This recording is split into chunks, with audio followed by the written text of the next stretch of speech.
You were a very famous Soviet dissident, and now you're drawing a parallel between the European Union and the Soviet Union. Can you explain this a bit? Well, of course, when we speak about the European Union, we have to keep in mind that it's a very, let's say, mild copy of the Soviet Union. We're talking about structures, we're talking about certain ideologies being instilled into it, a novel idea for Europe. Apart from Nazism and communism, we never had ideologies here, not governing ones anyways. We are speaking about the plans, the direction, the inevitable expansion, the obliteration of nations, which was the purpose of the Soviet Union. Most people don't understand it, don't know it. We do, because we studied in Soviet schools and universities. So the ultimate purpose of the Soviet Union is to create a new historic entity, the Soviet people, all around the globe. and of course the same is true here, only they call it Europeans, whatever it means. That is the idea. The state, according to communist doctrine as well as many socialist thinking, the state is supposed to wither away national state. Of course in Russia it came upside down. It actually became a very powerful state instead of withering away. But the nationalities were obliterated. They thought so. But when the time of collapse came, the suppressed feelings of national identity came bouncing back, and they nearly destroyed the country. It was so frightening. Luckily for us, the communists decided not to resist it. Do you think the same thing can happen when the European Union collapses? Absolutely, absolutely. And why?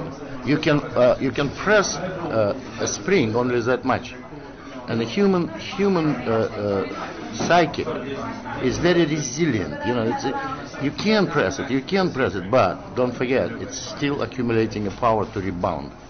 It's like spring. And it always goes to overshoot when it's spring. Some people will say that all these countries that joined the European Union did so voluntarily. Look to East European countries. No, they didn't. Look at look at Denmark, which resisted the Maastricht twice.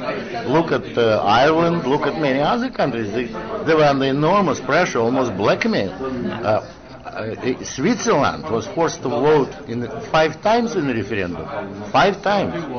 All 5 times they rejected it. But who knows what will happen in 6 times, 7 times. It's always the same thing. It's a trick for idiots.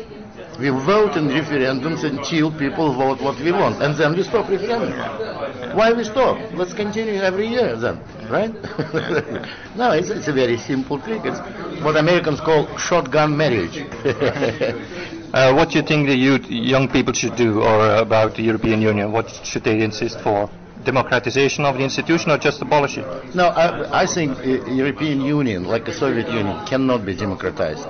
Gorbachev tried to democratize it, and it just blew up. These kind of structures cannot be democratized. But we have a European Parliament which is chosen by the people. Yeah, but the European Parliament is too big. It's selected on the basis of proportional representation, which is not true representation, as we know.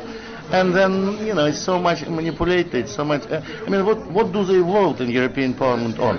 The percent of fat in yogurt, you know, that kind of thing. It's ridiculous.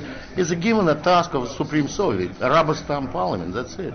If average MP has something like 6 minutes a year to speak in chamber, I mean, that's not a true parliament.